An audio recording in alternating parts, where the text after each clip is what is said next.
ये कहानी असुरों के राज गजमुख की है, जो चारों ओर अपना आतंक मचाए हुए था और वो तीनों लोकों में सबसे धनवान और शक्तिशाली बनना चाहता था। इतना ही नहीं, गजमुख की चाहत सभी देवी देवताओं को अपने वश में करने की भी थी। यही वजह थी कि वो भगवान भोलेनाथ की हर वक्त तपस्या करता रहता था।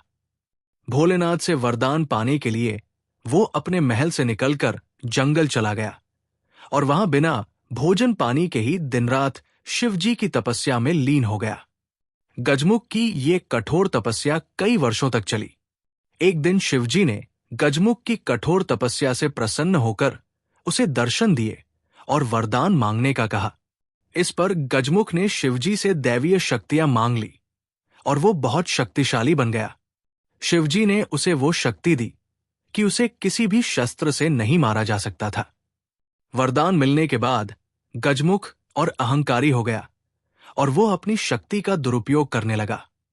उसने तीनों लोकों पर कब्जा करने के लिए देवी देवताओं पर आक्रमण कर दिया। गजमुख के आतंक से सिर्फ ब्रह्मा, विष्णु, महेश और गणेश जी ही बचे रह सकते थे। गजमुख चाहता था कि सभी देवी और देवता उसकी पूजा करने लगे। गजमुख के आतंक से परेशान होकर सभी देवी देवता मदद मांगने के लिए ब्रह्मा, विष्णु और शिवजी की शरण में पहुंचे। इस पर शिवजी ने गणेश जी को असुरराज को रोकने के लिए भेजा।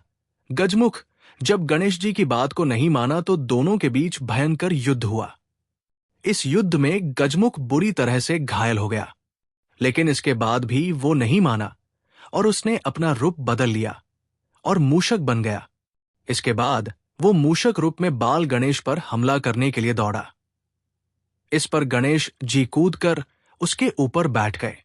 इसके साथ ही गणेश जी ने गजमुख को जीवन भर के लिए मूषक में तब्दील कर दिया और उसे हमेशा के लिए अपने वाहन के रूप में रख लिया।